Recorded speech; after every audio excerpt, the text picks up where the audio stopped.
Halo anak-anak, selamat pagi, berjumpa kembali di pelajaran agama hari ini. Anak-anak, sebelumnya Ibu ucapkan selamat Natal bagi yang merayakan dan selamat tahun baru untuk kita semua. Nah anak-anak, hari ini kita akan belajar agama dengan tema kelahiran Yesus. Silakan kalian mempersiapkan diri untuk belajar ya. Mari anak-anak, sebelum kita belajar, kita berdoa terlebih dahulu. Dalam nama Bapa dan Putra dan Roh Kudus, amin. Tuhan yang baik, berilah kami hati penuh sukacita dalam merayakan hari kelahiran-Mu. Amin. Dalam nama Bapa dan Putra dan Roh Kudus, amin. Anak-anak, sekarang mari kita melihat gambar-gambar yang berkaitan dengan Natal. Ada gambar pohon Natal, ada gambar Sinterklas, ada gambar kandang Yesus, ada gambar hiasan pohon Natal. Nah, setiap keluarga Kristiani dan terutama anak-anak pasti akan senang dengan hari Natal.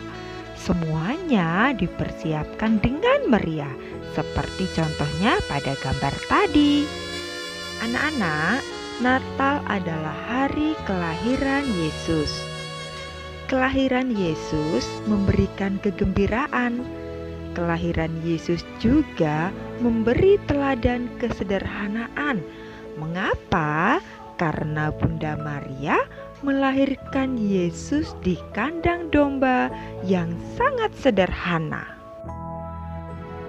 Nah, sekarang mari kita simak cerita kitab suci tentang kelahiran Yesus dalam video berikut ini.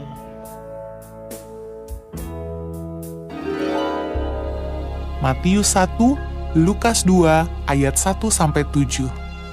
Inilah silsilah Yesus Kristus anak Daud, anak Abraham.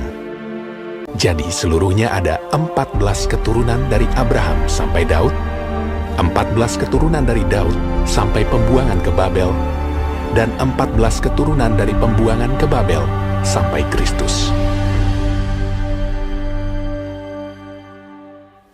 Kelahiran Yesus Kristus adalah seperti berikut. Pada waktu Maria ibunya bertunangan dengan Yusuf, ternyata ia mengandung dari Roh Kudus sebelum mereka hidup sebagai suami istri. Karena Yusuf suaminya seorang yang tulus hati dan tidak mau mencemarkan nama istrinya di muka umum, ia bermaksud menceraikannya dengan diam-diam. Tetapi ketika ia mempertimbangkan maksud itu, malaikat Tuhan nampak kepadanya dalam mimpi dan berkata, Yusuf anak Daud, janganlah engkau takut mengambil Maria sebagai istrimu, sebab anak yang di dalam kandungannya adalah dari Roh Kudus. Ia akan melahirkan anak laki-laki dan engkau akan menamakan dia Yesus, karena dialah yang akan menyelamatkan umatnya dari dosa mereka. Sesudah bangun dari tidurnya, Yusuf berbuat seperti yang diperintahkan malaikat Tuhan itu kepadanya. Ia mengambil Maria sebagai istrinya. Pada waktu itu, Kaisar Agustus mengeluarkan suatu perintah, menyuruh mendaftarkan semua orang di seluruh dunia.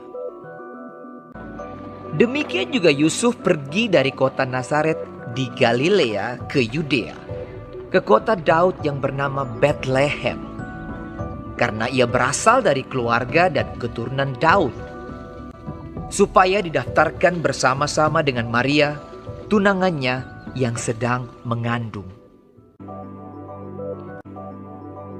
Maka pergilah semua orang mendaftarkan diri masing-masing di kotanya sendiri. Kota itu menjadi ramai sekali. Tidak ada penginapan untuk Yusuf dan Maria. Akhirnya, Yusuf menemukan sebuah tempat untuk menginap, sebuah kandang binatang. Ketika mereka di situ, tibalah waktunya bagi Maria untuk bersalin. Dan ia melahirkan seorang anak laki-laki, anaknya yang sulung. Lalu dibungkusnya dengan lampin dan dibaringkannya di dalam palungan. Hal itu terjadi supaya genaplah yang difirmankan Tuhan oleh Nabi. Sesungguhnya anak darah itu akan mengandung dan melahirkan seorang anak laki-laki. Immanuel, Allah menyertai kita. Dan Yusuf menamakan dia Yesus.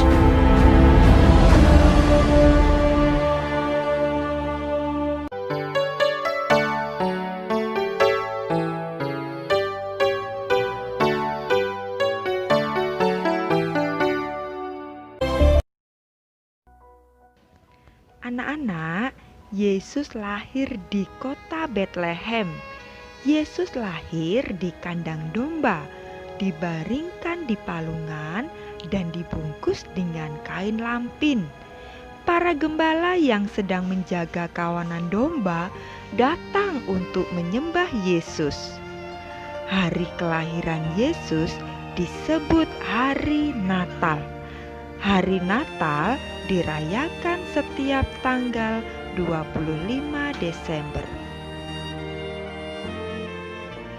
Anak-anak, sekarang silakan kalian menjawab pertanyaan berikut. Yang pertama, siapa nama ibu Yesus? Yang kedua, di kota manakah Yesus dilahirkan? Yang ketiga, siapa yang datang menyembah Yesus saat Yesus lahir? Yang keempat, di manakah Yesus dibaringkan saat dia lahir? Dan yang kelima, pada tanggal berapa Natal dirayakan? Untuk tugas keterampilan, silakan anak-anak membuat gambar yang melambangkan tentang Hari Raya Natal. Misalnya, pohon Natal, hiasan Natal, kado Natal, dan lain sebagainya. Silakan digambar di buku agama, dihias, diwarnai seindah mungkin. Terima kasih. Baik anak-anak, untuk menutup pelajaran, mari kita berdoa. Dalam nama Bapa dan Putra dan Roh Kudus, amin. Tuhan, terima kasih Engkau lahir untuk kami. Berkatilah kami untuk mampu mewartakan damai bagi semua orang. Amin. Dalam nama Bapa dan Putra dan Roh Kudus, amin.